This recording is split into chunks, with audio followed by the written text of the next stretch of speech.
Well, hello and welcome to another in the series of Cafe Insights. I'm Andrew Vine, the CEO of the Insight Bureau, and today I'm at the Mandarin Oriental Hotel in Singapore in conversation with leading Chinese economist Fan Gan. Welcome to Singapore. Thank you. Fan Gan is the director of NERI, which is the National Economic Research Institute, Beijing. He's also the chairman of the China Reform Foundation and was recently reappointed as a member of the China Monetary Policy Committee of the People's Bank of China. Mm-hmm. So, Fan Gan, I know you lead a very busy life. Tell us a little bit about the work that you do. Remain as an academic. Right. I've always been an academic. At Peking University. The Peking University, Yep. And our think tank, the NERI, is working on all the policy issues, monetary policy, macro policy, and also the long-term development issues, including some reform policies. There's been a great deal of kind of pessimism about China, particularly the growth rate. I mean, just recently, official third quarter year-on-year growth rate was announced at 6.9%. But then we've also just been through 6 rounds of interest rate cuts. So that kind of implies that perhaps growth isn't quite as robust as we think it is. You know, maybe 5 or 6% is more realistic, but is that a worry even if that's true? Yeah. Well, first of all, the Chinese economy is slowing down. Yep. And why is it slowing down? It's because it was grows too fast. You know, in the past 10 years, we got 2 overheatings. One from 2004 to 2007, and another one because of the global financial crisis and the stimulus policy. China have another round of overheating in 2009, 2010. So now the economy is dealing with all the leftover by those overheatings, overcapacities, debt, local debt, and deflation. So that's the real situation. And why so many policy movement, so many cuts by the PBOC, from my point of view, it's exit from the tightening policy. Okay. Because in 2010, China was first in the world to exit the stimulating policy. But then in dealing with the overheating, this authority adopted a lot of tightening policy, including 20% required reserve ratio, 3% of interest rate, policy interest rate, which seems not quite high, but when everybody is a negative interest rate, right. And China have deflation, it's quite high. So now, when the economy back to normal, no longer in the overheating, you need to cut those rates down. Still not there. Still need more, maybe, to change. So, to maintain the economy, preventing the slowdown go too much. It's a slowing down. It's an adjustment. It's a kind of after overheating crisis, but it takes time, and particularly Chinese want to have this so-called soft landing, Yep. And the soft landing take longer time than hard landing. Yeah. So that's where we are. I suppose the world's been reliant upon China's economy to be steaming away at a time when North America and Europe's been in the doldrums, so I'm sure that's what fuels the pessimism. But I don't think China should have another overheating to save the world. Left China with such huge problems and actually create a global fluctuations. So not good. Well, just recently I was in conversation with Vijay Vajaswan, who's the China business editor, and he just came out with the recent special report, and he's very upbeat. At the moment, we're too heavy perhaps on pessimism.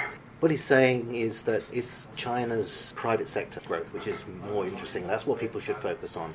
The entrepreneurship, the level of innovation that's coming from within the economy. I just wonder whether you could comment on that. Yeah, actually, this is the major achievement of the leadership in past 3-4 years of reform.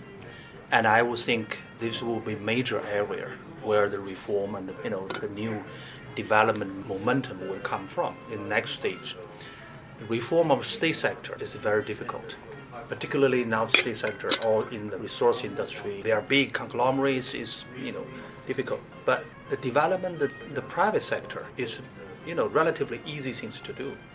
And the government is really enthusiastic on this innovation, startups. Right from the very top. This is a stated aim. Yeah, and they really encourage. And with the other things like anti-corruption, now people are more encouraged to the private sector rather than with the government, with the state companies.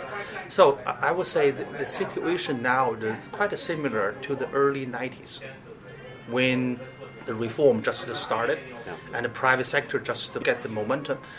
Now the situation quite similar. Every day there are so many startups. So I would expect this will continue. That will change the structure of the economy. Even without reform of a state company, you will see the larger private sector, and that change of the structure will really benefit in the long run of China's growth. You mentioned tackling some of the longer-term big issues facing China, and one of them is in the area of climate change. And I know you're involved in the new climate economy alongside great names like Nicholas Stern and prominent people from the IMF, OECD, etc. China's obviously got to play its role in this whole debate. I wondered what your involvement is on that. Yeah. Well, anyway, China now contributes the largest carbon emission to this globe. So China definitely have a lot of responsibilities. Of course, we still need to distinguish the historical responsibility and the current responsibility. So that's a lot of debates around it. Yeah. But China should go there. I mean, we'll go there anyway. So we'll go that direction anyway. Well, that involves a lot of things. For us as economists, I think we need to combine this with economic development. That means if you have better efficiency, you will reduce emission. If you have more development of new energies, clean energies, renewable energies, which create a new business, that you can create the growth with the climate change management. So how to combine this climate mitigation or control with the development of the economy, particularly developing country economy, is a key issue. Well, I was going to say, because the aims seem adverse, because you want to develop your people's welfare in the country at the same time as constraints on carbon emissions. So that's why it's so important to have clean energy, the new energy consumptions, and also you need to have the new business model for those renewable energies. So that's on one side, it's quite a challenge to the Chinese economy, because so far more than 60% of Chinese energy consumption is coal. The natural gas is a different story. So China needs more incentive to pursue on that ground. Actually, the good news or bad news is that China got the serious problem of local pollution as well. So that makes Chinese feel more compelling to do more on the environmental protection, including the ordinary person who lives in Beijing or Shanghai, sending their kids to school, care very much about this. That's right. First of all, care their local pollution. It's not a global pollution. The carbon issue is global.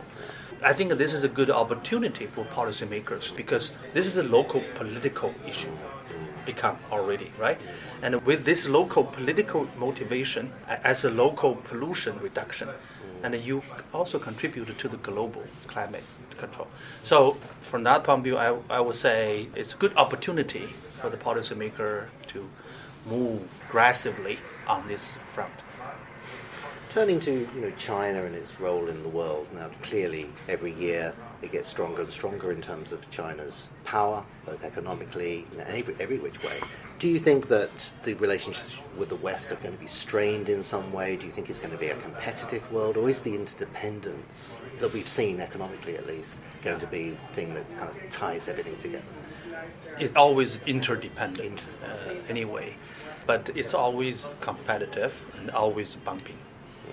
And you will not expect any so-called emerging power have very smooth relations with existing power. It's always the same thing.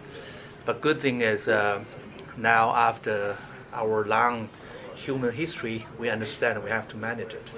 Rather than go to the war, go to the conflict, and we have globalization, we have interdependence, so it's better to manage the difference, manage the conflict. So that's have been the case.